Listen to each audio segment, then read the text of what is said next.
মর্মান্তিক পরিস্থিতি, কান্নায় ভেঙে পড়েছেন যারা বাড়ির বাসিন্দারা রয়েছেন, তাদের আত্মীয় স্বজনেরা। তুমি দেখতে পাবে যে সেই বাড়ির সামনে আমি দাঁড়িয়ে রয়েছি, এখানে কিন্তু যে প্রত্যক্ষদর্শীদের সাথে কথা বলে যে তথ্য বোঝা যাচ্ছে তা হলো আগে বাজিতে বিস্ফোরণ হয়েছে, সেই বাজিতে বিস্ফোরণের পরে গ্যাস সিলিন্ডার ফাটে। প্রথমে গ্যাস সিলিন্ডার, তারপরে বাজিতে মজুদ বাজিতে বিস্ফোরণ নয়, প্রাথমিকভাবে সেরকমটাই কিন্তু বলছেন প্রত্যক্ষদর্শীরা। কেন বলছেন, তার পিছনে যুক্তিটা কি, আমি যেখানে দাঁড়িয়ে রয়েছি তুমি দেখতে পাবে এই বাড়ির চিলেকোঠার যে ওপরের যে অংশ সেটা উড়ে গেছে বিস্ফোরণের তীব্রতায়। ঠিক তার পিছনেই এই যে আপাত নতুন যে বাড়ির অংশটা তুমি দেখতে পাচ্ছ, এই বাড়িটারই একটি ঘরে বাজি মজুদ ছিল, বিস্ফোরক মজুদ ছিল, বাজি তৈরির উপকরণও মজুদ থেকে থাকতে পারে। সেই জায়গাতে প্রথম বিস্ফোরণ হয়েছিল। সেই বিস্ফোরণের তীব্রতা এতটাই ছিল যে তার দেওয়াল সহ ঘরের ভেতরে থাকা আলমারি সেটা ছিটকে গিয়ে পড়ে একেবারে মাঠের মাঝখানে। এই রকম পরিস্থিতিতে যখন ওখানে বিস্ফোরণটা হলো, বাড়ির রান্নাঘর হচ্ছে, আমার ক্যামেরা প্রতিনিধির প্রতিক্রিয়া তাকে দেখাতে বলবো, এই যে অ্যাসবেস্টাসের যে অংশটা রয়েছে এইটা হচ্ছে বাড়ির রান্নাঘর। অর্থাৎ বাড়ির যে রান্নাঘর, সেই রান্নাঘর এবং বাড়ির বাসিন্দারা যে জায়গায় থাকেন, দুটো জায়গার মধ্যে অনেকটা অংশের দূরত্ব থাকছে। অর্থাৎ গ্যাস সিলিন্ডার বিস্ফোরণ হলে তার আঁচ ওই বাজির জায়গায় পৌঁছবে এবং তার অভিঘাতে এখানে কিন্তু আরো ব্যাপক ক্ষয়ক্ষতি হবে, এই আশঙ্কাটা থেকে যাচ্ছে। এখানে যেটা প্রত্যক্ষদর্শীরা বলছেন, আগে বাজিতে বিস্ফোরণ হয়েছে, তারপরে গ্যাস সিলিন্ডারে আগুন লেগে থাকতে পারে, এটা অনুমান। এই যে ঘরটা দেখতে পাচ্ছ যেটার ছাদ উড়ে গিয়েছে, এটা ছাদ নয়, এখানে অ্যাসবেস্টাস ছিল, কিছু টালি ছাউনি ছিল। এই অংশে বাড়ির দুই বৃদ্ধা এবং এক বৃদ্ধ থাকতেন, তারা এই ঘরেই ছিলেন।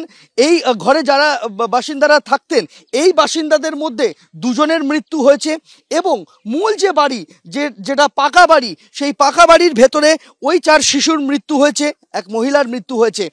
যেটা এখনো পর্যন্ত মনে করা হচ্ছে যে প্রথমে বাজি মজুদ থাকা বাজি এবং তার যে উপকরণ থাকতে পারে তাতে বিস্ফোরণ হয়েছে এবং তারপরে সেই আঁচ এসে পড়ে রান্নাঘরের দিকে। ফলে স্বাভাবিকভাবেই যে প্রশ্নটা উঠছে যে এই বিপুল পরিমাণ যে বাজি মজুদ থাকার কথা বলা হচ্ছে, সেটা কি শুধুমাত্র বাজিতেই সীমাবদ্ধ নাকি অন্য কোনো ধরনের বিস্ফোরক এখানে ছিল?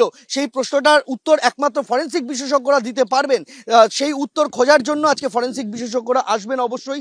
গোটা বাড়িটাকে এইভাবে বাঁশ দিয়ে ঘিরে দেওয়া হয়েছে, কর্ডন অফ করে দেওয়া হয়েছে, প্রত্যেকটা কোনায় কোনায় পুলিশ মোতায়েন করা হয়েছে। বাড়ির বাসিন্দারা তারা কান্নায় ভেঙে পড়ছেন। ইতিমধ্যেই হাসপাতালে 4 জন তারা চিকিৎসাধীন। 7 জনের মৃত্যু হয়েছে, 7 জনের মধ্যে 4টি শিশু রয়েছে এবং দুই প্রবীণ ব্যক্তি রয়েছেন, এক বৃদ্ধা রয়েছেন, এক বৃদ্ধ রয়েছেন। এই মর্মান্তিক ঘটনা তা কিন্তু দিনের আলো ফুটতেই গ্রামের অন্যান্য আশপাশের গ্রাম থেকেও বহু মানুষ একে একে আসতে শুরু করেছেন, তারাও আসছেন এবং এই গোটা বাড়িটাকে কিন্তু এইভাবেই কর্ডন অফ করে দেওয়া আছে, সিল করে দেওয়া আছে এবং তারপর এই জায়গাতেই কিন্তু তদন্তকারীরা আর কিছুক্ষণ পর আসবে। এই অভিযোগটাও কিন্তু আসছে যে সকলের নাকের ডগাতে এই ব্যবসা চলে আসছে 8-10 বছর ধরে এবং এই চন্দ্রকান্ত বণিক এর যে বাজির ব্যবসা তার পরিচিতি বহু দূর দূরান্ত পর্যন্ত। সেখান থেকে বহু দূর থেকে মানুষজন এখানে বাজি কিনতে আসেন এবং সেটা সকলের জানা ছিল এবং এই প্রত্যক্ষদর্শী এবং গ্রামবাসী পরিবারের সদস্যদের একাংশ তারা এই অভিযোগটাও তুলছেন যে এই গোটা বিষয়টা সম্পর্কে ওয়াকিবহাল ছিল পুলিশও। এখন প্রশ্ন হচ্ছে যে সবাই যদি ওয়াকিবহাল থাকবে তাহলে এখানে এই কারবার চলছিল কি করে? আইনি নথিপত্র কি রয়েছে, আইনি কাগজপত্র কি রয়েছে, যা প্রয়োজনীয় অনুমোদন নেওয়া দরকার তা কি আছে? শব্দবাজি তৈরির ক্ষেত্রে আমাদের রাজ্যে কোনো ফায়ার লাইসেন্স দেওয়া হয় না।